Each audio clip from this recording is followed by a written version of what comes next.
pas se gêner, bonjour et bienvenue sur Europe 1. Jusqu'à 18h, vous allez passer 1h30 en compagnie de Morinder qui viennent tousser dans le micro. Oui, Isabelle Vautreau, Jean-Bernard Hébé, Christophe Alévêque. Ah non, vraiment, alors Maureen, il est temps que vous deveniez définitivement chanteuse et que vous abandonniez la radio et la télévision. Une grande carrière internationale de chanteuse, c'est tout ce qu'on vous souhaite. En attendant, je suis colleuse d'affiches. Ce qu'on nous souhaite aussi, d'ailleurs. Colleuse d'affiches? Vous collez vous-même vos affiches? Oui, je colle moi-même, mais évidemment. C'est la seule qui colle des affiches à 50 cm du sol. C'est-à-dire là où les bras peuvent aller. Puis comme ça, les chiens peuvent faire pipi dessus. Elle est très belle, ton affiche. Merci. Parce que Maureen est très belle. Oui, mais c'est quand déjà redonnez-les, profitez, ça vous fera 3 affiches en moins à coller. J'ai besoin évidemment de monde. Alors c'est donc au centre idéal. Attention, il n'y a pas non plus 3000 places, qu'il n'y ait pas trop de monde, qu'on refuse pas non plus. Ah si, ce serait bien, ça serait le si elle fait une demi-salle au Sentier des Halles, on est mal quand même. 23 personnes, on t'applaudit à tout rond. Combien il y a de places au Sentier? Il y a 120 places. 120 places. Alors, écoutez, on devrait y arriver. Oui, j'espère. Moi, je ne collerais même pas l'affiche, franchement. 120 si, personnes. parce que ça me fait assez plaisir de voir ma gueule partout dans Paris. Mais cela dit, c'est pas tout à fait comme ça que ça se passe. Parce qu'en fait, maintenant, il y a plein d'endroits où on peut plus coller les affiches. Donc, le seul endroit où je peux les mettre, c'est dans les toilettes. Cela dit, les gens restent longtemps dans les toilettes. Eh oui, ça dépend. Donc, il faut que tu te tapes toutes les chiottes de Paris.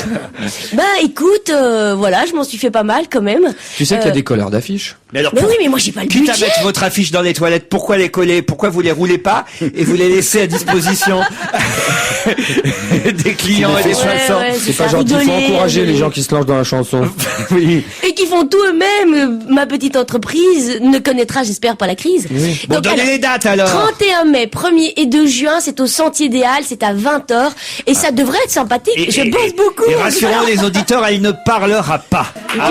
C'est pas sûr, c'est pas sûr. Un petit peu. J'ai 4 musiciens avec... J'ai une très belle robe. Au moins, il faut venir ne fût-ce que pour la robe. Bon bah on va y aller. Oui, bien on va y sûr. aller. On veut bien même vous donner un coup de main à coller vos affiches alors. Dans les toilettes d'Europe. Je te vois bien en train de coller des affiches. Oh oui, ça. Ah oui, ce serait énorme. Ce serait énorme. L'autre maladroit avec son pinceau. Là. Arrêtez. Enfin qu'est-ce que vous croyez? J'en ai collé des affiches avant vous peut-être, Christophe Bien Alévêque. sûr. Oh, j'en ai léché des timbres. Non mais je vous jure, j'ai collé. Qu'est-ce que vous croyez? Bien sûr que j'ai collé les affiches. Pas longtemps, c'est vrai. Mais j'en ai collé. Et, à l'époque, au début de la campagne de Ségolène Royal, je me souviens. Ça y est, il a été... Oui, je parle de Ségolène Royal régulièrement pour emmerder Christophe Alévêque. Et remarquez, il n'y a pas que moi. Hein. Mais j'aime bien Ségolène Royal en dehors du fait qu'elle... Que ce soit une Qu'elle femme. fasse de la politique. Mais non. Le fait que pour l'instant, il n'a encore rien dit. Je voudrais signaler l'absence de Philippe Alfonsi autour de cette table qui va nous rejoindre, hein, mais il pensait que l'émission démarrait à 17h. Il n'est pas encore sorti de l'école. Faut quand même le dire. C'est curieux quand même, hein. Cette émission dure quand même depuis maintenant quand même plusieurs années, plusieurs saisons. Et Philippe Alfonsi aussi dure depuis plusieurs saisons. Oui. Une bonne 50aine de saisons Mais il y en même. a encore qui n'ont pas compris que quand le générique démarrait, ça voulait dire que les micros étaient ouverts, donc qu'il fallait pas tousser à ce moment-là. D'autres qui arrivent une demi-heure après le début de l'émission. C'est que j'ai du mal, hein. Voilà pourquoi je peux pas non plus coller des affiches. Je peux pas tout faire. Ah non. Vous surveillez et coller les affiches, vous voyez, savez, Christophe Alévêque. Il y a beaucoup de gens qui nous demandent comme ça, des vieux comme moi, mais vous qui êtes dans l'audiovisuel depuis des années, qui faites de la radio, mais quelle qualité faut-il avoir? Et j'ai toujours répondu, il faut être présent. C'est la seule chose qui compte. Vous pouvez avoir tout le talent du monde, mais si vous n'êtes pas là à l'heure, vous servez à rien. Alfonsi, t'as compris. Je dirais. C'est en plus dommage parce que rarement il reçoit des mails. Alfonsi. J'en avais pour lui là, aujourd'hui. C'est con. La journée Je les garde, je les mets de côté. Pourriez-vous demander à Jean-Bernard Hébé le nom du magasin? Il y en a qui éternuent achète dans le des micro. Kleenex, oui. Moi, j'essaye désespérément bravo, de tousser alors là. discrètement. L'autre, il a son mini-orgasme dans le micro. Comment son Mais mini-orgasme? oui, je vous l'ai déjà comment dit, tu ça sais fait que des ça se passe années. comme ça? Ça fait des années, je vous le dis. L'éternuement est appelé l'orgasme du pauvre. C'est un mini-orgasme. Putain, il est Il est encore que j'ai vachement pas joui, moi, alors. Pourriez-vous demander à Jean-Bernard Hébé le nom du magasin où il a acheté ses lunettes, car je les trouve magnifiques. Je parle de ces lunettes rondes en écaille. C'est Bernard qui a 90 ans et qui nous demande comment pourrait-il renouveler sa monture. Alors, je reviens encore une fois sur ce sujet passionnant.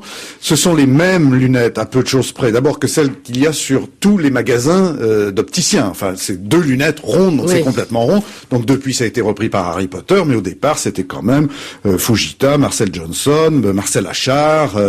Alors, Rien ne vaut les lunettes Gergorin. Les lunettes Gergorin qui vous permettent de voir double. Alors, elles ne sont pas en véritable écaille, monsieur. Évidemment, c'est du plastique, car il faut protéger les tortues. Et ça vient, le snobisme ne me faisant jamais peur, de Venise.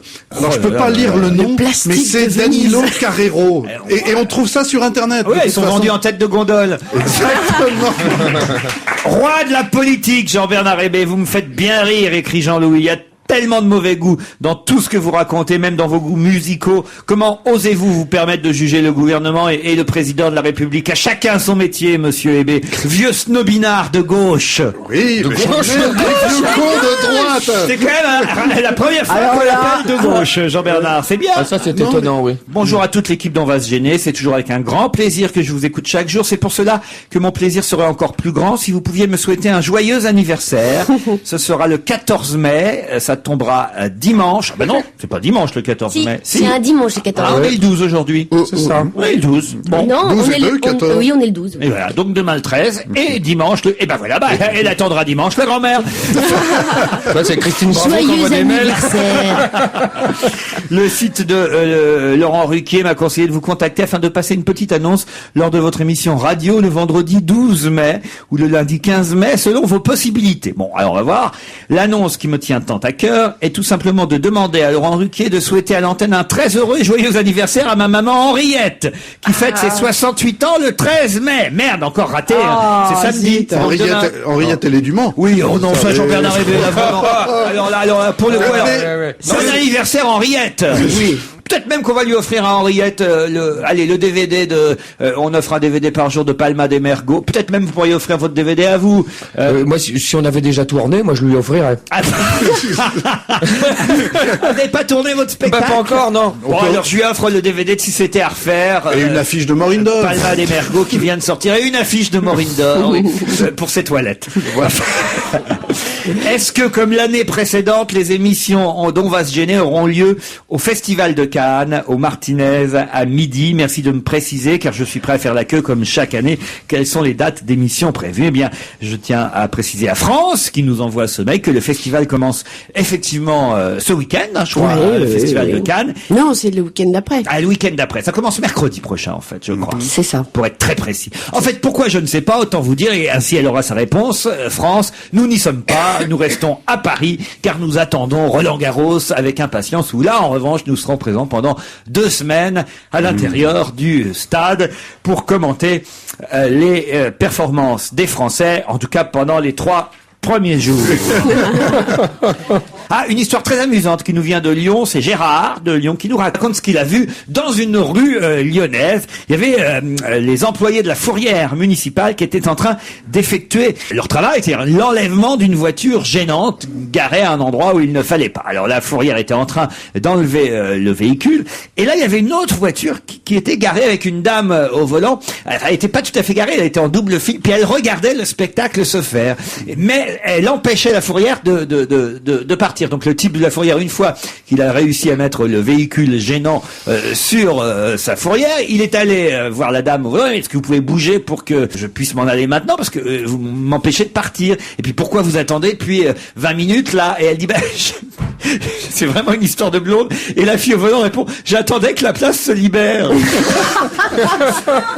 Ça, c'est quand même énorme. C'est quand même. Je pensais pas que la bêtise pouvait atteindre ce niveau-là.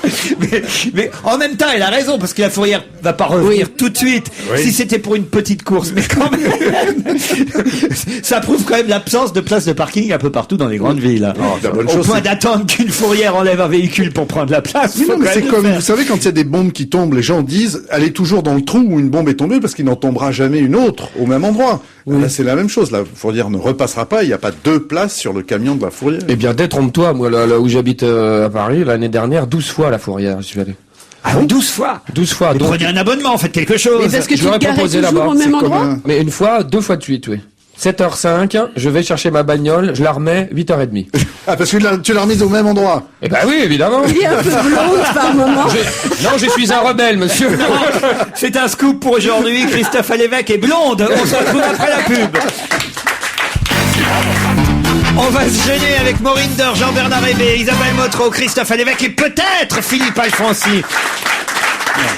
On a dans le public une auditrice. On va quand même pas devenir une auditrice qui fête son anniversaire demain. On va quand même pas devenir une émission qui fête les anniversaires. C'était la belle époque des radios locales quand on poussait des disques et qu'on disait pour Ginette de la part de René. Bon anniversaire Ginette. Les dédicaces. Mais il y a toujours des radios qui font ça, les dédicaces. De moins en moins quand même. En province, il y en a encore le dimanche matin. C'est vrai? Ouais, en Bretagne, c'est génial. Bah oui, c'est très drôle parce que finalement c'est sympa quoi. Oui, les gens qui écoutent en local connaissent les gens. C'est vrai, vous avez raison, il faut encore ça à RTL, je crois, sur les vieilles radios. Voilà, les vieilles radios avec les vieilles habitudes quoi. Vincent Perrault, je crois, il fait ça encore. Ça doit être lui, ouais.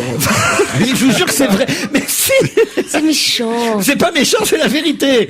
Salut Ginette. Alors Ginette, vous nous appelez pourquoi? Ah bah pour souhaiter anniversaire à René. Ça intéresse qui? Ça intéresse Ginette et René.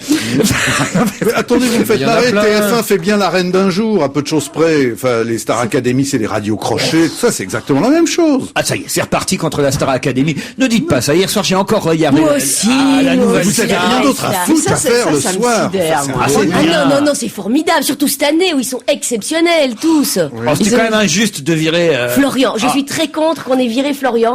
qui pour a une quand fois que je même suis solidaire quelque avec un Corse, faut quand même le dire. Oui, Peut-être ben moi c'est-à-dire Philippe Alfonsi est en deuil parce qu'ils ont viré Florian de Ça doit être la ça, nouvelle ouais, je Star. pense. C'est son genre. Moi, j'aurais viré ou Valérie, ou il y en a une que Non, j'aime. Gaël, c'est Gaël. Oh mais non, il est trop beau. Vous parlez de la SPA, c'est que des animaux qui ont pas de nom de famille. Oui. Ils ont que des prénoms. Oui, au début, ils ont pas de nom de famille, tant qu'ils sont pas C'était stars. tellement ils ont mignon. pas Moi, de j'ai nom de même famille. pleuré à la fin. C'est pas vrai. Ah bah si, parce que c'était tellement beau de voir ce garçon Gaël, justement, celui qui n'était pas éliminé, qui pleurait parce que l'autre garçon était Ah, t'es éliminé. très fatigué, toi. Oh, c'était beau, j'avais la larme à Mais l'œil. attendez, il y a quand même des gens, là, dans cette nouvelle star, qui chantent mieux que la les plupart trois quarts des chanteurs ah oui. français. Non, vraiment. Ah non, je vous jure, cette année, c'est vraiment un super cru. Hein. Et que je vous fais confiance. Hein. Il était temps parce qu'on allait faire 1 heure sur la nouvelle star, Philippe Alfonsi. Alors voilà, on expliquait que vous étiez en retard parce qu'hier un Corse a été éliminé de la nouvelle star, le chanteur Florian, et j'imagine que ça vous a vraiment... Vous m'avez reconnu sous mon masque? Non, ça vous a vraiment perturbé. Hein. Oui, vraiment. J'avais justement 2 mails que j'avais mis de côté pour une fois qu'il y avait des mails pour vous, Philippe Alfonsi. Vous vous rendez compte un peu non, parce qu'en plus il y en a un, il était temps qu'il arrive ce mail. C'est un auditeur qui s'appelle Robert et qui dit pour Philippe Alfonsi tous mes remerciements pour les émissions Histoire d'un jour. Je sais qu'il est temps. Il est temps, oui. Mais je possède encore des enregistrements de cette émission que j'ai écoutée en 1976. Il a attendu d'avoir un ordinateur, Robert.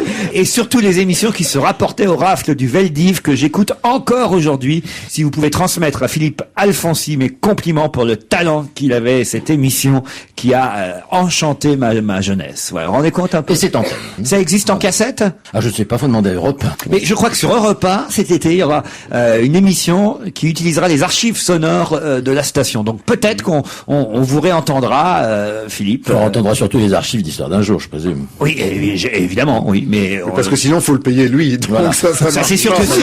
C'est sûr que si on rediffuse les 10 premières minutes de cette émission, on vous entendra pas.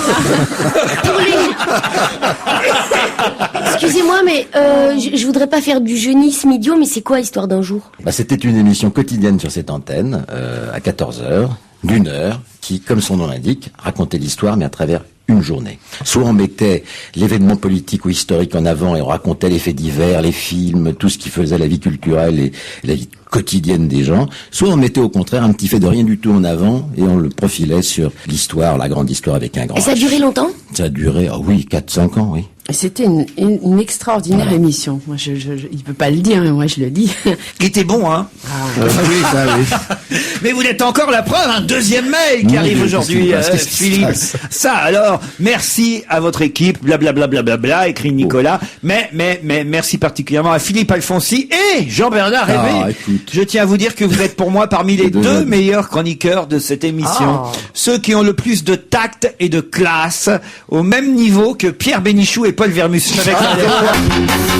Allez, l'affaire Clearstream, si vous le voulez bien. L'affaire Clearstream. Un peu d'ambiance. Parce que alors, chaque jour des rebondissements, chaque jour du nouveau, chaque jour des raisons pour Dominique de Villepin, qu'on croyait ragaillardi hier matin. Faut le dire quand même, hein, parce que la veille, le président Chirac lui avait à nouveau accordé toute sa confiance. Il pouvait pas faire autrement. On sentait que d'un seul coup c'était reparti pour un moment pour Villepin. Puis pouf, hier après-midi, Le Monde qui publie des nouveaux extraits des notes de ce fameux général. C'est quand même bizarre pour un type quand même qui fait partie des services secrets, ce fameux Rondeau, qui en plus écrit sur ses notes qu'il faut détruire ses notes, et puis qu'il les détruit pas ses notes. Quand on fait des notes et qu'on est agent secret, normalement, Il y a peut-être un peu de vice là-dedans. Mais alors, moi, au début, quand j'ai commencé à lire Le Monde hier, je me disais, mais que ça veut dire PR? J'avais pas compris, je crois que c'était le Parti Républicain. Et non, ça veut dire Président de la République. Président de la République, évidemment. Donc c'est vraiment Chirac et Villepin qui sont les premiers visés dans cette histoire. Et ça confirme, en tout cas c'est tout ce que la presse raconte depuis ce matin, que Nicolas Sarkozy ne pourra jamais être le Premier ministre, et maintenant on en est sûr, de Jacques Chirac, parce que jamais il n'acceptera d'aller à Matignon, maintenant qu'il est persuadé quasiment que Chirac a voulu définitivement sa peau, quoi. D'abord, c'est Watergate à la française, parce que maintenant, on a dépassé le rang des subalternes, c'est-à-dire de Dominique de Villepin. Maintenant, on s'attaque directement au président de la République, c'est-à-dire est-ce que c'est lui qui a commandé une enquête sur Sarkozy? Puis la deuxième chose qui est quand même intéressante dans ce pays, c'est que des tueurs assassinent un préfet en Corse, c'est finalement un autre préfet qui va au trou. Et là, il y a une affaire qui est quand même assez sérieuse, à qui on est en train d'aller chercher des pouces, et au juge Van Ruynbeck, qui s'est fait manipuler et tout, mais on est en train d'attaquer la justice. Je trouve que c'est un petit peu gros quand même. Et au milieu de tout ça, je me permets de vous le rappeler, je m'étais étonné que l'un des vice-présidents ou présidents de ADS, qui est une société qui travaille quand même avec l'État d'une façon assez étroite, se trouve dans le bureau du Premier ministre au moment où on demande à un homme des services secrets d'aller faire des enquêtes sur d'autres ministres. Qu'est-ce qu'il fait là? Il n'avait rien à faire là. Et maintenant, on s'aperçoit que c'est lui quand même le type qui tire les ficelles et tout ça. C'est une sale histoire. Alphen, le juge Alphen, qui a lui aussi un tout petit peu dégusté avec des affaires lors d'une précédente... avec les HLM de Paris, Oui, oui. C'était qui le type Avec- des HLM de Paris? Schuller. Non, mais celui qui était au-dessus, c'était qui? Bah, passe quoi? Mais non, au-dessus. Tu te Bah, rappelles c'était Voilà, PR, qui avait même un parti. oui. Et Le au-dessus, RPR aussi, oui. Eh ben, Alphen disait ce matin une chose très juste. Il disait, au fond, c'est quand même curieux. À chaque fois, à chaque veille d'élection présidentielle avec des enjeux importants, on sort une grosse affaire. La dernière fois, c'est moi qui me suis pris les doigts dans la prise. Cette fois-ci, c'est Van Ruynbeck. Et après, on instrumentalise la justice à ses fins personnelles. C'est parce qu'en réalité, là, je crois, si j'ai bien compris, parce que vous disiez, Sarkozy peut pas aller à Matignon, mais il le sait depuis le début. Donc, il sait pertinemment dans ce jeu de fou auquel on assiste. Il a retenu l'information le plus longtemps possible pour la faire claquer, là, maintenant, à la veille des élections. Enfin, à un an des élections. Je trouve que c'est quand même formidable. Le manipulateur manipulé. Voilà, le manipulateur manipulé. À qui profite le crime, pour l'instant, c'est à lui. Hein. Oui, mais à la sortie, non. Je pense qu'à la sortie, malheureusement, ça ne profite à personne, et surtout pas à la classe politique, et surtout pas à la droite. Donc je crois que c'est vraiment une histoire de con. Ce qui était surtout drôle hier, c'est le Premier ministre qui continuait, donc maintenant il ne s'exprime plus sur cette affaire, Dominique de Villepin, et il continue à parler de la France, quoi, et du gouvernement, et des résultats. Ah, il est bon là-dessus. Et alors, Sur hier le après-midi, dossier, il a il est eu bon. une phrase malheureuse, parce que il a dit textuellement, au moins peut-être à un mot près, et puis il faut quand même dire que notre économie va mieux, et que les affaires reprennent. Là, je me suis demandé s'il l'avait fait exprès. Alors il a parlé aussi du retour de la croissance. Là, moi j'ai eu une petite trouvaille dont je suis assez fier, parce que c'est vrai que vous vous souvenez, Raffarin lui parlait de la gouvernance, et là avec le retour du corbeau, c'est plutôt la croissance sous Dominique de Villepin. Je pense qu'il devrait dire maintenant non pas la croissance, mais la croissance. Il y a une deuxième histoire qui est en train de sortir, qui est intéressante. On va voir si c'est vrai, si ça se confirme. Enfin, maintenant, il y a plein de gens qui vont se lancer sur l'affaire. Ce sont les 300 millions d'euros sur un compte au Japon pour le président de la République. Mais c'est vrai cette histoire ou quoi? Attends, pour l'instant, on ne sait pas. Mais là encore, c'est quelque chose qui sort. Et on connaît les liens qui attachent le président de la République française au Japon. Pendant longtemps, on a dit qu'il allait régulièrement au Japon parce qu'il avait un fils. Vous vous souvenez de cette histoire? On racontait qu'il avait un fils caché au Japon. Je crois qu'il y est allé 27 fois en 3 ans ou 4 ans. C'était une erreur d'impression. C'est un fisc caché au faut juste remettre les choses dans leur contexte. Ce sera une grosse affaire de sumo. Parce que dans l'affaire Clearstream, oublie, moi je pense que c'est politiquement, c'est un pétard mouillé, il se passera pas, va pas se passer grand chose. Mais le Clearstream, c'est quand même une usine à blanchir du pognon. Et même s'il y avait 60 noms qui étaient faux sur la liste, il y a plein d'entreprises dont on ne peut pas citer le nom, et qui sont là-dedans, et tout ça est une magouille, mais qui est quand même, ah non. Non, tu peux pas dire ça. Si. Au départ, Clearstream, c'est une entreprise tout à fait officielle. Il y a 2 immenses banques en Europe qui s'appellent des banques de compensation. On va pas rentrer dans le détail de ce qu'est une banque de compensation, qui a un business tout à fait légitime. C'est pas parce qu'il y a un type. Évidemment, ils ont pignon sur rue, ils vont pas mettre mafia non, mais c'est pas parce qu'il y a un type qui est mafieux, qui a un compte au Crédit Lyonnais, à la BNP ou au Crédit Agricole, que le Crédit Agricole, le Crédit Lyonnais ou le Crédit, sont des banques mafieuses. Il est vrai qu'il y a des gens qui ont pu profiter Jean-Bernard, de cela. Je pense que réellement, il y a une affaire Clearstream. C'est-à-dire qu'en effet, il y a des tas de problèmes autour de Clearstream. Il semblerait que ça semble aussi être une machine à laver de l'argent. Oui, et aussi. qui a aussi cette qualité extraordinaire de faire disparaître informatiquement un certain nombre de comptes et de résultats. Mais ce n'est pas Clearstream en lui-même. Attendez, ne soyons pas complètement idiots. Moralité de cette jolie fable, le corbeau tenait en son bec un fromage, mais un fromage président. On va se gêner jusqu'à 18h avec Christophe Alévèque, Philippe Alfonsi, Jean-Bernard Hébé, Maureen Dor, Isabelle Motro. Oh, alors là, vraiment, là, Jean-Bernard, c'est vers Philippe Alfonsi que je suis obligé de me tourner parce que ça le concerne directement. Une nuit bleue en Corse, la nuit dernière. Une petite nuit bleue, seulement 7. 5 explosions, vous exagérez toujours. Bleu clair. 5 explosions quasi simultanées. En plus, c'est bien parce que tout est vraiment bien coordonné, dont au moins 2 attentats se sont produits donc cette nuit vers 22h en Corse du Sud. Sans faire de victimes, des engins ont endommagé une agence EDF de Porto Vecchio et la Perception, située en plein centre d'Ajaccio. Une charge a fait long feu à quelques centaines de mètres de là, devant le rectorat. Les 3 autres explosions ont eu lieu dans la région de Sagone, à une trentaine de kilomètres au nord d'Ajaccio. Ça, c'est près de chez moi. Sur le littoral. Ah oui, ça c'est près de chez vous? Ah bah écoute, il y a des baraques qui ont sauté, appartenant à des continentaux, donc... Qu'est-ce que tu faisais hier à 22h? Il pleurait devant l'élimination de Florian Le Corse de la Nouvelle Star. Ah, Bon c'est alors ça. Laurent, je vais vous répondre. Oui. Là, écoutez, alors ça tombe très très mal, parce que voilà. Moi, je sors d'une famille corse. Bon, les origines c'est des bergers, Bon voilà. J'avais un vieux grand-père à barbe blanche, magnifique, instituteur et franc-maçon, qui nous a élevés dans l'amour de la France, mais vraiment un amour profond de la France, parce que c'était un pays qui permettait l'ascension sociale, par l'école de Jules Ferry, dont il était un des représentants, parce que c'était un pays qui permettait d'avoir du travail, le droit au travail, et qui avait en plus le respect de l'effort et le respect du mérite. Bon, voilà pourquoi on apprenait aux Corses à aimer la France, et je crois qu'ils ont montré qu'ils l'ont bien aimé, parce qu'ils se sont fait tuer par milliers dans les quelques guerres que nous avons eu le malheur de faire depuis qu'on se connaît. Aujourd'hui, de quoi on parlait juste avant là? De quoi on parlait aujourd'hui? Quelle est l'image de la France? Comment voulez-vous que les jeunes Corses aujourd'hui aient une image, mais un amour débordant pour ce pays? Qu'est-ce qui peut les attirer encore? Qu'est-ce qui peut faire qu'ils ont envie d'être français? Les subventions. Non, mais les subventions pas plus qu'ailleurs. Attends, pas plus qu'ailleurs. Mais Les pas moins non plus. Mais oui, mais pas moins. Bah, tout le monde ne fait pas sauter la préfecture partout en France, si tu veux. Gens qui ont des subventions. Et ils en ont plutôt plus. Excuse-moi, tu dis pas plus D'abord, ils en ont pas plus qu'ailleurs. parce qu'il y a moins d'agriculture là-bas qu'ailleurs. C'est la grosse machine à subvention, c'est l'agriculture. On s'en fout plein les poches dès qu'on a quelques hectares.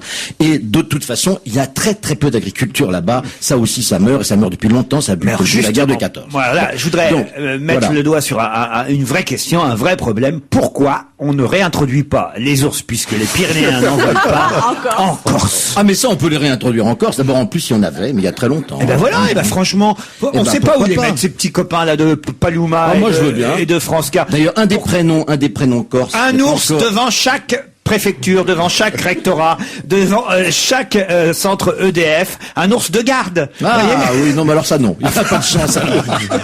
En tout cas, Nicolas Hulot, aujourd'hui dans Libération, lance un appel en faveur de l'ours, et pas seulement de l'ours, en faveur de la planète. Nicolas Hulot, qui est président de la fondation qui porte son nom pour la nature et l'homme, dit: allons au bout de notre logique, disons haut et fort, si on continue comme ça, que dorénavant nous ne tolérerons que les animaux de compagnie, d'élevage, de cirque et de zoo, si on ne veut plus d'animaux dans la nature. Voilà ce qui pousse évidemment ceux qui sont contre lâcher des ours dans leur retranchement, en disant: ah, c'est ça, vous voulez plus voir les animaux que dans les cirques et dans les zoos? Ça doit les rendre dingues, les gens qui habitent dans les Pyrénées, ce genre d'avis comme ça, de gens qui sont pas bergers, qui vivent pas dans les endroits mêmes, etc. Ça doit les rendre Il vit en dingues. ULM quand même. Non mais c'est vrai, vous imaginez tous ces gens qui disent soyons pour les ours, qui s'appellent Nicolas Hulot, Bougrain Dubourg, Nelly Olin, tous ces gens-là qui vivent absolument pas Avec dans les ours, dans les hein. sites, ils qui vivent vivent pas pas avec des dans ours. la nature. Enfin, bon, C'est pas Tchéky Cario.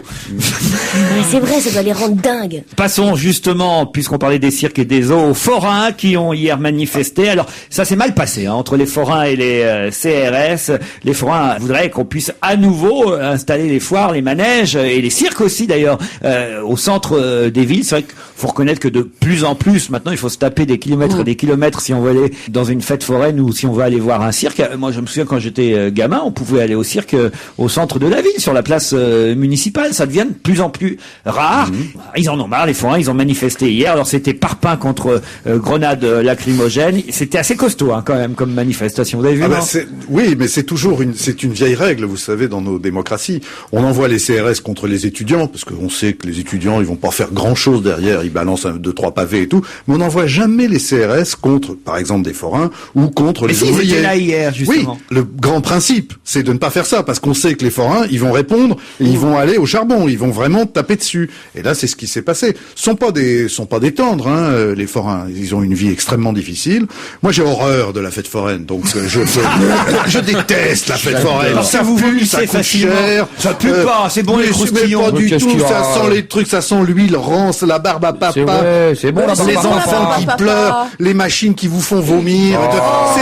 Non, Mais tu n'aimes pas les enfants, de toute façon. mais j'adore Tu mes n'aimes enfants. rien.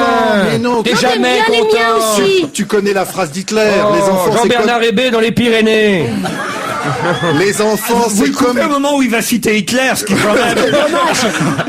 C'est une, c'est une phrase monstrueuse. Il dit les enfants c'est comme l'épée, on ne supporte que les siens. Ça me semble pense pas que bien. ce soit Ça, lui, alors en là, plus. c'est les... Oui. Non mais C'est un bon, moi je spécialiste des déteste. gaz en même temps. Je déteste la fête foraine, mais après tout, c'est bien qu'il y ait des gens qui aiment ça. Non mais un Ceci dit, type à Paris, qui ne n'aime nous pas plaignons l'odeur de pas. barbe à papa est un type louche, excuse-moi Mais Jean-Bernard. pas du tout. Attendez, Et les pommes d'amour.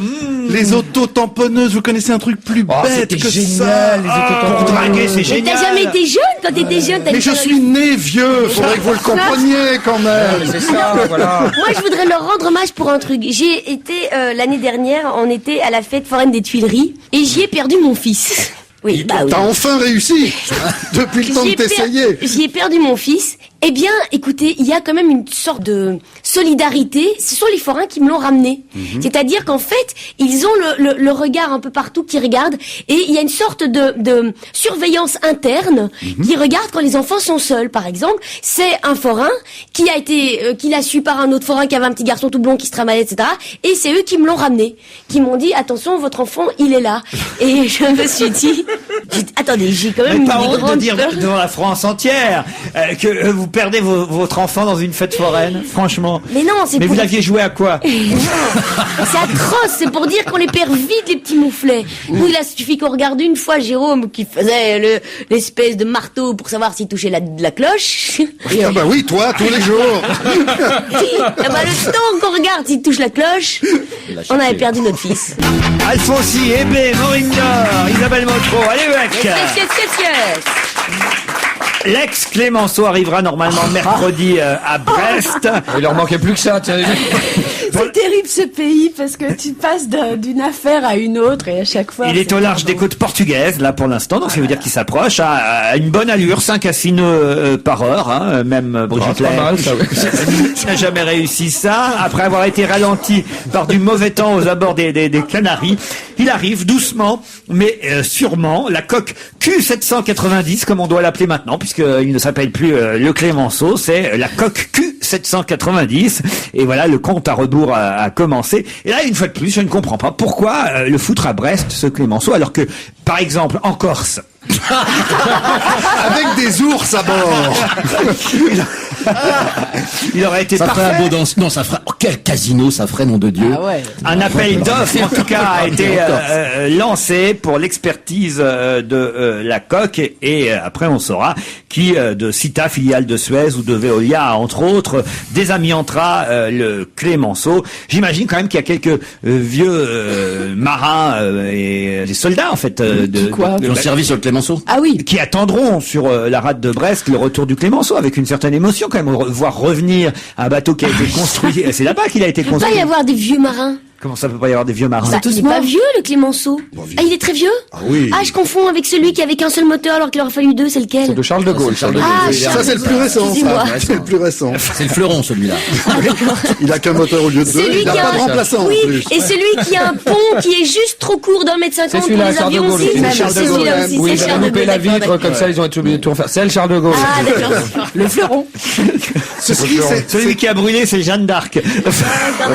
c'est un bel exemple aussi de deux civilisations. Je veux dire, ce bateau qu'on avait essayé d'envoyer en Inde pour le faire désamianter, où ça aurait été fait en 15 jours, avec 2000 mecs qu'il aurait démonté presque à main nue, là, il revient en France, et maintenant, d'après les normes européennes, on va mettre déjà à peu près 6 mois pour qu'il y ait l'expertise, pour savoir ce qu'il y aura à faire pour le désamianter, et puis après, il va y en avoir pour 1 an ou 2. Remarquez, c'est bien, ça va donner du boulot à quelques sociétés proches de l'État, c'est bien. 1 an de plus pour passer le permis de conduire. En effet, les candidats au permis qui ont réussi le code, l'épreuve théorique, ont désormais 3 ans et le droit à 5 tentatives pour passer l'épreuve pratique de la conduite, selon un arrêté qui a été publié hier au journal officiel. J'ignorais, c'est une bonne nouvelle pour ceux qui ont le code et qui attendent pour passer le permis, parce que jusque-là, le délai entre les 2 examens était de 2 ans. Au-delà de 2 ans, il fallait repasser le code. Maintenant, on a le droit à 1 année supplémentaire. J'ignore pourquoi. C'est parce que la mémoire s'est améliorée. Ah oui, vous voulez dire qu'on retient le code pendant 3 ans. Non, mais ça coûte tellement cher maintenant de passer son permis de conduire qu'ils se sont dit il leur faut au moins 3 ans d'économie pour arriver à le passer. Quoi. Je dois être une des rares personnes à l'avoir passé du premier coup. Le code. moi aussi.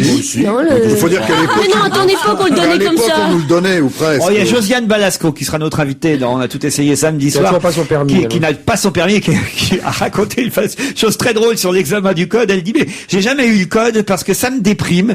Toutes ces diapos qu'on nous montre où il pleut toujours, ça se passe toujours dans des rues pas possibles où personne n'a envie de circuler, dans des banlieues où on se demande quand est-ce qu'on ira un jour.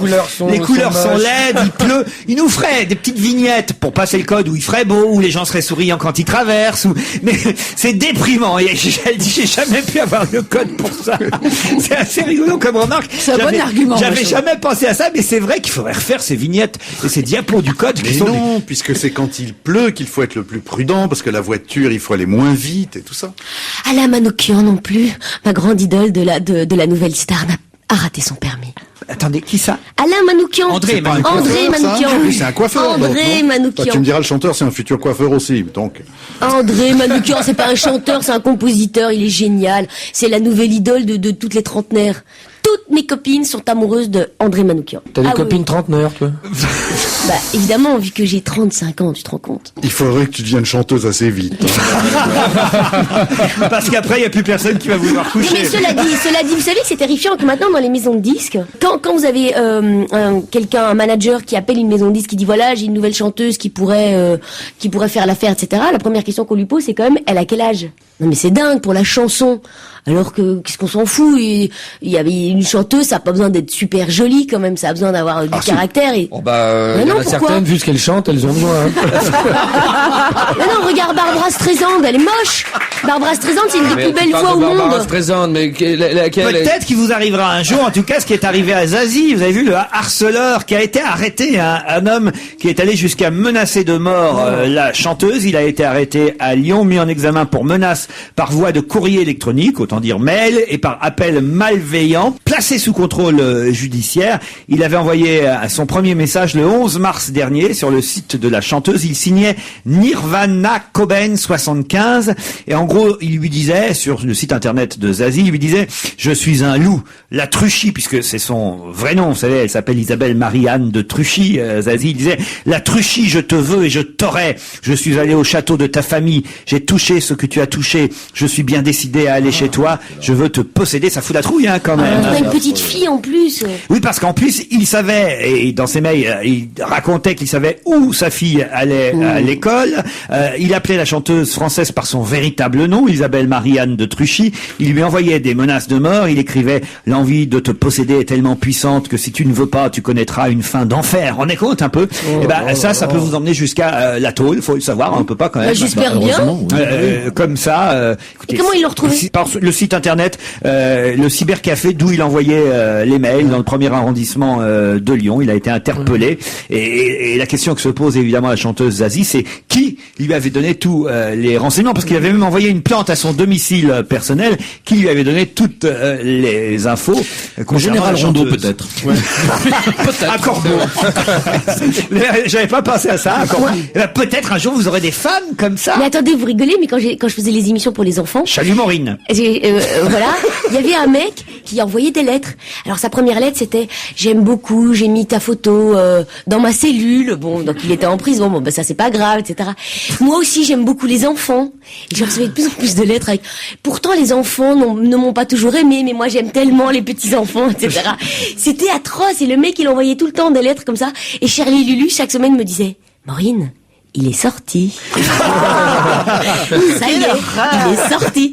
J'ai eu ça, et j'ai quand même eu un autre mec qui a donc chié dans sa lettre. Hein, donc, rien, il m'a envoyé une lettre dans laquelle il avait fait caca. C'est pas vrai. T'inspires l'amour, toi. Écoutez, on espère que vous ferez pas une carrière de chanteuse de merde. J'espère aussi. Regardez Zazie, bah voilà, elle a 40 ans, Zazie. Ce serait triste qu'on lui dise « Ah bah non, Elle a commencé avant. Mais on est bien d'accord, mais c'est pas parce qu'elle a 40 balais qu'elle est plus ni belle, ni bonne chanteuse, ni formidable. Et qu'on Regarde en a pas Annie besoin. Cordy, tous tes espoirs sont permis. Mais c'est vrai. Mais attends, une carrière à la Annie Cordy, excusez-moi, Je mais suis preneuse. je suis preneuse parce que c'est une sacrée belle carrière quand même. Hein. Et vous avez l'accent belge quand vous chantez ou pas? C'est pour qu'on sache si vraiment on va au Sentier des Halles ou pas. Alors. Non, j'ai pas l'accent belge quand je chante. Juste pour une chanson, vous pourriez pas nous faire l'accent Je belge? suis bruxellois, voilà pourquoi. En ville, je me sens chez moi. J'aime à flâner sur les boulevards au milieu des Richards. Je ne suis pas riche comme Snotterball, j'habite dans les Marolles. Et puis je ne sais plus. Mais c'est pas une chanson de c'est un moi. bon début, hein? Ouais, mais ça donne envie d'y aller. Mais c'est pas de moi. Allez, on se retrouve après la pub. Maureen Dor, Jean-Bernard Hébé, Philippe Alfonsi, Isabelle Motro, Christophe Alévèque vont vous parler de Sainte Futile, publié chez Anne Carrière, un livre signé Alix Giraud-Delin, un livre dont parle beaucoup la presse en ce moment. Alors, qu'est-ce que ça vaut, ce Sainte Futile? J'ai envie de commencer par Maureen, tiens, justement, allez, je vous gardez fais la le pitch, parole. alors Allez, faites le pitch. Bien, alors c'est Pop. Pop, c'est Pauline Orman-Perrin, qui est journaliste dans un célèbre magazine qui s'appelle Modèle. En sachant que Alix Giraud-Delin est l'auteur, l'auteur est aussi journaliste pour le magazine Elle. On a un peu l'impression que c'est sa vie, puisque cette journaliste ne fait que des billets d'humeur, etc. Et un jour, cette fille, en allant chez Colette, eh bien reçoit. Faut expliquer ce que c'est chez Colette. Le magasin Colette. Colette, c'est un magasin hyper branchouille qui a Vous pouvez poussé acheter un t-shirt pour 500 000 francs. Voilà, qui a poussé la branche. En général, il y en a, Qui il en reste rétrécit plus. pas au lavage, hein. Et qui a poussé Colette, donc le magasin qui a poussé la branchitude jusqu'à faire un bar à eau où il n'y a que des eaux, des différentes eaux. Bref, cette journaliste Pop va dans ce bar et là, v'là-t-il pas que toutes les bouteilles lui tombent sur la tête, qu'elle tombe en coma accéléré, je sais pas comment on dit, en coma dépassé, et qu'elle rencontre Dieu. Alors moi, je trouve que la bonne idée du livre, c'est de dire que Dieu représenterait l'idéal de chacun. Donc cette fille travaillant pour la mode, son dieu c'est Karl Lagerfeld. Je sais pas, vous ça pourrait être par exemple Pierre Dax ou non peut-être pas. Pierre Dax, le mari de Micheline Dax. Ah non, alors Pierre Dac, vous voulez Pierre dire. Dac, voilà, c'est ça. Mais tu sais qu'il est très bien ton pitch. Au début, je comprenais le bouquin, puis là, je ne comprends plus rien. Là. Donc là, donc ça se passe à Bruxelles, alors, donc. donc Hein. le dieu qu'elle rencontre ressemble à Karl Lagerfeld. Vous, Et ce serait André Manoukian, par exemple. voilà, moi ce serait André Manoukian, ce serait Annie Cordy par exemple, c'est Annie Cordy meurt avant moi, voilà. Oh, si Dieu ressemblait à Annie Cordy, Et donc Karl Lagerfeld, Chaud, cacao, t'imagines? ça me chatouille, ça me gratouille, ça me donne des idées.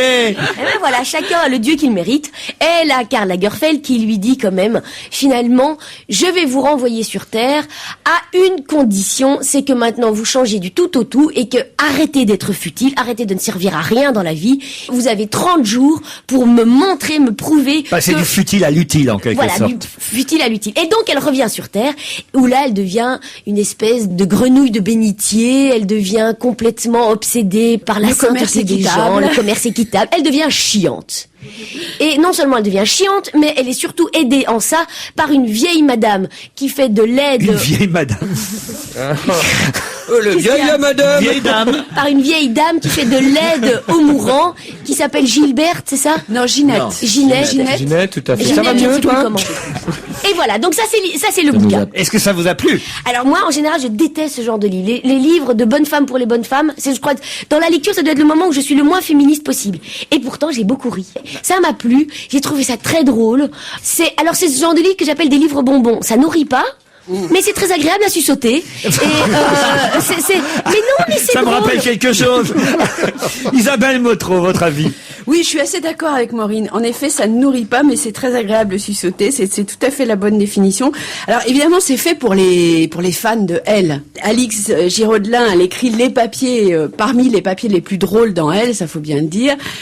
Et donc, du coup, elle s'en donne à cœur joie sur certains sujets qu'elle a évidemment déjà abordés et puis sur lesquels on sent qu'elle a déjà écrit. Enfin voilà, moi je trouve ça assez drôle et j'ai bien ri aussi. Pour un livre de gonzesse, il y en a plein qui sont moins bons. Alfonsi, alors vous? Très bien. Bon, oui, non, c'est tout ce qui a été dit est vrai. Hein. C'est Sainte un livre futile. drôle. Je suis rentré à reculons là-dedans, mais alors vous pouvez pas savoir. Je me Oh, suis- si, on là imagine. là. Moi j'y ai pensé, ça m'a fait Oh mon rire, Dieu, tu vois. j'ai eu un mal. Bon. Et puis c'est vrai que passer la 10e page, bah voilà, comme dit Maureen, j'ai su sauter le bonbon. Honnêtement, la seule chose amusante, c'est que c'est une fille qui a de l'humour sur elle-même. Il y a un petit truc marrant, c'est qu'en effet, chacun arrivant là-haut a L'image de Dieu. sa représentation de terrestre de l'homme qu'il admire le plus. Et juste au moment où elle arrive là au ciel avec Karl comme représentation de Dieu, il dit mais juste avant il y a un énarque là qui s'est fait envoyer en l'air par une voiture. Et bien évidemment, je l'ai reçu en Giscard d'Estaing. Et c'est tout le ton du bouquin. Bon, c'est vrai que c'est drôle. Et d'ailleurs, un des trucs les plus drôles, c'est comment elle se présente à la fin. Elle croit qu'elle a 28 ans, la pauvre. Jean-Bernard Hébé. Alors moi j'ai adoré ce livre parce que c'est une bulle de champagne du début à la fin. Ce qui me rassure, c'est que on en connaît plein des jeunes femmes comme Alix Giraud-Delin. Je veux dire, nous en côtoyons du matin au soir. Qui se prennent au sérieux. Et qui se prennent très au sérieux. Et ce qui est formidable, c'est elle se prend pas au sérieux. Et ce qui est très drôle, c'est qu'il y a tout le temps des références dans son livre. Elle dit, quand je pense que je vais mourir et on va me découvrir avec un soutien-gorge La Perla de la dernière collection. C'est insupportable. De l'avant-dernière De collection. l'avant-dernière collection. Et il y a des choses comme ça, des références tout le temps qui sont extrêmement drôles. Alors il faut être assez branchouille pour comprendre le bouquin. Elle est très très drôle et moi ce qui me rassure c'est de savoir que, parce qu'il y a nombre de jeunes femmes qui travaillent dans ces journaux féminins qui sont absolument insupportables parce que c'est ça, mais elles se prennent au sérieux. Ce qui est très rassurant, c'est qu'elles ont un contre-pouvoir qui s'appelle Alix Giraud-Delin, et il doit y en avoir d'autres, Et qui disent justement que tout ça est ridicule et que c'est formidable. À l'évêque. Eh ben, oui, que rajouter à tous ces commentaires sur ce livre que je n'ai pas lu. Franchement, attends, est-ce que j'ai une tronche à lire des bouquins de gonzesse? Bon, très bien, ça s'appelle Sainte Futile. C'est chez Anne Carrière Édition. C'est signé Alix Giraud-Delin. Et les avis étaient finalement plutôt favorables. Ah oui, vraiment. Et je voudrais juste dire que le magazine Elle, finalement, est un vivier de bonnes plumes. Parce que quand c'est pas Alix Giraud-Delin, Sophie Fontanelle... Ah, les meilleures plumes, c'est chez elle, oui. Non, écoute, excuse-moi de te dire, mais Sophie Fontanelle est une formidable écrivain. Ouais, mais vrai qu'il se prend très très au sérieux, alors pour le coup. Ah bon? Ah oui. Ah bon, ouais, moi je l'ai. Ah oui, c'est une fille qui vient. Je me souviens, elle avait fait un bouquin parce qu'elle a participé à l'émission Nulle part ailleurs Canal+, vous vous souvenez, et avec Frédéric Tadei, il faisait la première partie de Nulle part ailleurs. Et je me souviens qu'elle était venue sur France Inter pendant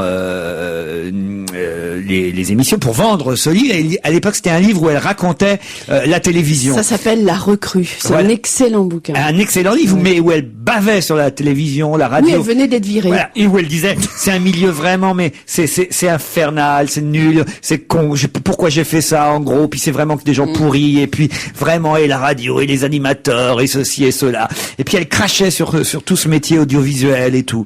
Bon, très bien, le livre, tout le monde disait que c'était bien, très bien, puis elle s'en va. Et le lendemain matin, je reçois un coup de fil, elle me dit, vous m'avez trouvé comment, est-ce que vous voulez m'engager? Et là, on a tout compris, on se retrouve après la pub.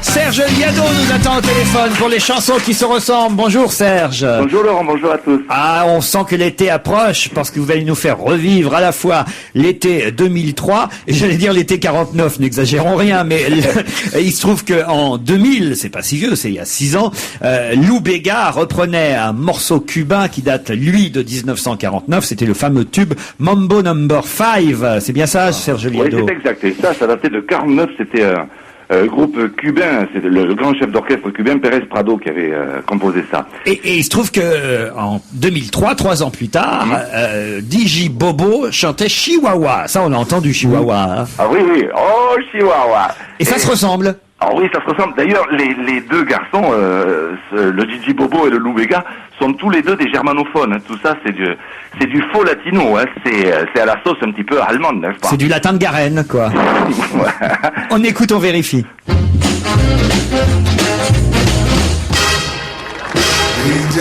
This is Mambo No. 5. 1, 2, 3, 4, 5.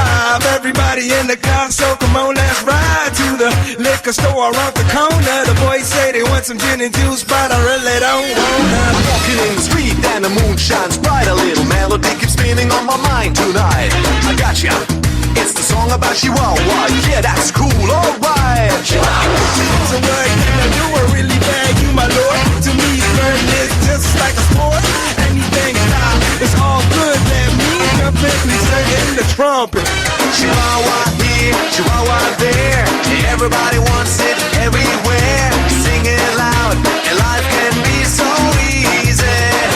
A little bit of Monica in my life. A little bit of Erica by my side. A little bit of Rita's all I need. A little bit of Tina's what I see. Chihuahua, make you move. Chihuahua, feel the groove. Chihuahua, make you dance. Chihuahua, oh Chihuahua, Chihuahua.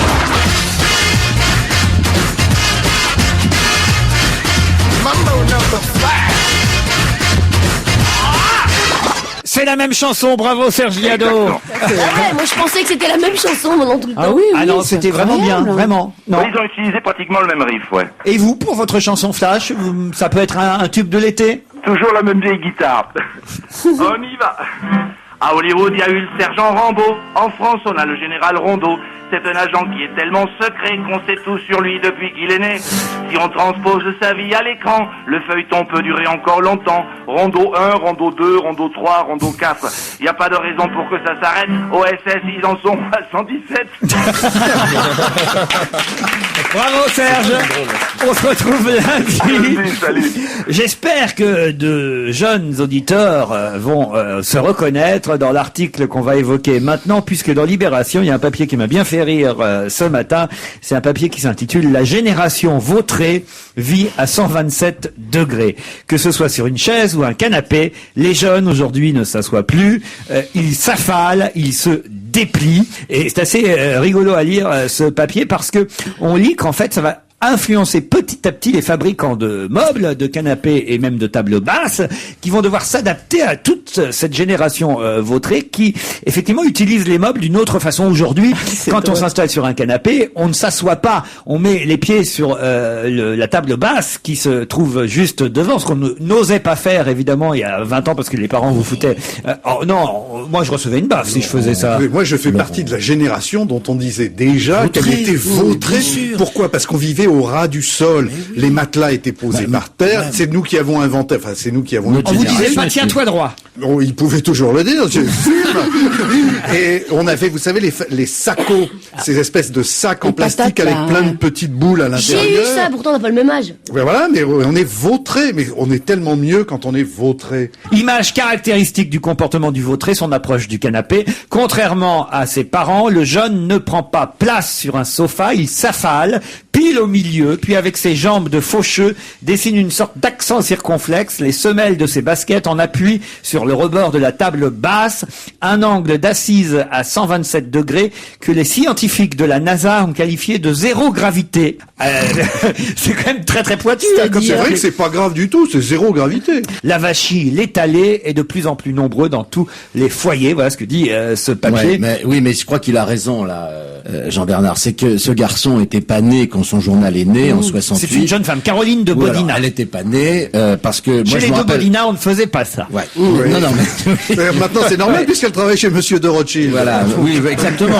Monsieur Gentil, on peut ne fait s'étonner pas ça non encore. plus. Alors que je me rappelle, en 68, qu'est-ce qui a le plus étonné les gens quand ils ont vu arriver Daniel Cohn-Bendit à la télévision dans les débats? C'est qu'il était vautré. Il s'affalait dans les fauteuils, il avait les jambes écartées, il était renversé en arrière. Je sais pas ce qu'il disait tellement qu'il choquait. Non, mais vous avez vu son attitude? Non, mais vous avez vu ce vautré? Je l'ai entendu combien de Et mille puis fois. pas très propre, hein, en plus. Hein. Oui, puis rouquin. Donc c'est un peu Et juif allemand. juif et allemand, en plus, voilà. Ça vous rendez compte? Donc c'est pas nouveau, ça ne date pas des années 80. Non. On peut donc Ouais, dire que non. la journaliste de Libé s'est vautrée avec ce papier. Et ça nous permet d'écouter Sergio Mendes qui a invité le groupe Black Eyed Peas sur son album pour chanter Masqué Nada. Vous aimez ça? Ah non, mais cet album est formidable. C'est-à-dire que ce sont plein de nouveaux groupes, de jeunes groupes qui ont revisité, si je puis dire, Les grands ce brave succès Sergio Mendes. des années 60. Et il a même joué avec eux. Parce qu'il est toujours vivant, Sergio. Grand amateur de Bordeaux. Il vient très souvent en France et il goûte. Je peux vous dire, il goûte sérieusement. Sergio Mendes et les Black Eyed Peas. Ice Peas. Morinder, Jean-Bernard Hébé, Philippe Alfonsi, Christophe Alavec, Isabelle Motro et Monique Pantel, comme promis pour les sorties cinéma de la semaine. Bonjour Monique. Jusqu'à hier soir, ma vanité criait « Famine !» Et voilà qu'au resto, Paul Naon, directeur de l'Info, me dit « Vous êtes la meilleure critique de cinéma, la plus juste et la plus jeune. C'est pas J'ai vrai. failli en avaler mon petit dentier. Elle va Très faire le exagéré. 20h. Mais aujourd'hui, ça m'a requinqué et j'ai aimé le film Europe. Secret de famille, c'est délicieux, c'est anglais, c'est drôle, c'est fin, c'est arsenic et vertueuse. Ah oui, c'est avec Rowan Atkinson, plus connu sous le nom de Mr Bean par les téléspectateurs, et avec Christine Scott Thomas et Patrick surtout- Swayze. Et surtout, Maggie Smith. Maggie Smith. Qui joue la vieille dame indigne. Oui, très indigne, mais très génial. J'aimerais avoir Maggie Smith chez moi pour me tuer les emmerdeurs. Elle tue tout ce qui emmerde de cette famille chez qui elle arrive comme, je sais pas quoi, comme grande bonne, quoi. C'est délicieux. C'est anglais, c'est drôle, c'est fin. Et Isabelle Motro n'a pas l'air tout à fait d'accord. Oh, Non, ça mais m'étonne comme pas. vous le voyez, Monique manque d'arguments très vite. C'est-à-dire comment que très à la vite question c'est drôle, elle répète Mais je l'ai- inlassablement le même truc préparé, car ça n'est pas si drôle C'est finalement. très drôle, mais Ce qui est qu'est-ce que tu as étonnant de la part d'un film européen.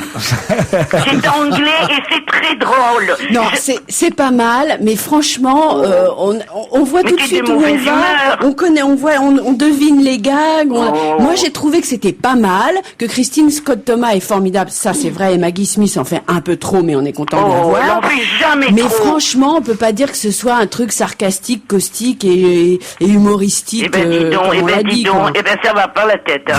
Oh. Alors passons à une autre comédie de la semaine, Comme tu es belle, le film de Lisa Azuelos avec Michel Larocque, Horatica, Valérie Benguigui, Géraldine Nakache. C'est un film pour filles, paraît-il. Ah oui. Qu'est-ce que ça veut dire que c'est si Oui, ça veut rien dire. m'énerve, ça. Des filles qui parlent que des hommes. Alors de toute façon, il y a des hommes aussi. Ce sont 4 jeunes femmes juives, leurs amours, leur régime, les cérémonies, les fous rires, les hommes, avec en plus, on la nomme pas assez, l'inénarrable Marthe Villalonga.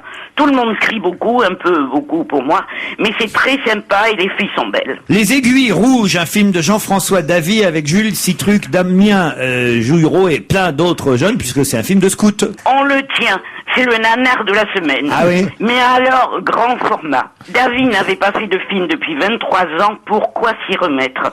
Avec cette histoire exsangue d'un petit groupe de scouts qui s'égare dans la montagne, qu'on envoie sa préparation monter sur les Aiguilles Rouges. C'est une histoire vraie, mais avez-vous remarqué comme le vrai au cinéma souvent a l'air faux? Ah, c'est très mauvais, hein. Non, moi je suis pas d'accord. Oh, Je eh trouve ben, pas que ce soit évidemment. très mauvais. Non, c'est vrai qu'on se demande un peu pourquoi il a tenu C'est à très raconter mauvais. cette histoire qui est une histoire qui lui est arrivée. Mais ce qui est étonnant dans le parcours de ce réalisateur qui a effectivement fait un film alors qu'il n'en avait pas fait depuis 20 ou 30 ans, oui, c'est que avant il réalisait Des films de porno. des films porno. C'est-à-dire Et qu'il c'était bien mieux. C'est-à-dire que voilà un type qui passe quand même des films porno Ouais. au scout. C'est quand même étonnant comme parcours. Bon, enfin voilà, il passe du porno au scout et vous dites que c'était mieux dans le porno alors. Oui, c'était 100 fois mieux. Un autre film qui s'appelle Bubble, qui est signé quand même Steven Soderbergh, Eh on ben, se souvient c'est une jolie expérience. que lui, il avait quand même fait un film avec uniquement des stars, c'était Ocean's 11, avec Brad Pitt, Julia Roberts et les Et autres. 12. Là, il y a pas de stars dans Il ce y a film. que c'est filmé en vidéo, c'est joué par des amateurs et dès le début on se dit c'est bien. Dans une toute petite ville américaine, une femme, disons, plus âgée, ronde de partout, travaille dans une fabrique de poupons en cellulo. Elle copine avec son jeune collègue, mâle, ils sont ravis, et puis tout d'un coup, ils s'intéressent à une jeune fille. C'est délicieux, c'est petit, c'est un petit film, mais c'est drôlement bien fait. C'est un peu un film expérimental, on va Oui, dire. on y croit, Oui, on y croit, croit vachement, ouais. On y croit, c'est bon, hein. Et vous n'êtes d'accord sur rien aujourd'hui, hein, Isabelle? Non, mais c'est pas ça. Je trouve que c'est une expérience intéressante et c'est vrai que de la part de Soderbergh, c'est même extraordinaire parce qu'il passe de vraiment de la super production à un film qui est presque documentaire. Mais faut quand même pas exagérer. Il y a vraiment des moments où on attend que ça se passe. Ah non, toi tu préfères les aiguilles rouges. Mais bravo. non, je ne préfère pas les aiguilles rouges. J'ai dit ce que je pensais des aiguilles Elle rouges. préfère les aiguilles On rouges. ne peut pas comparer ces films-là. Je suis même étonnée que tu fasses que tu te livres à ce genre d'exercice. Tu veux me suicider, que je me suicide dans Mais non, mais Parlez-moi ça n'a plutôt rien à voir. de Chromophobia avec Ralph Fiennes et Penelope Cruz. Dites-moi, j'en suis Et tombée. encore Christine Scott Thomas, elle est partout. Elles sont partout. Je suis tombée amoureuse de ce film mercredi matin. C'est foisonnant de vie, d'amour, de drame, de saloperie, de grandeur, de scandale financier, de journalisme pourri. Et c'est formidable. Penelope Cruz, elle est géniale. Il y a aussi Ralph Fiennes, Christine Scott Thomas qui joue une conne qui emmerde tout le monde.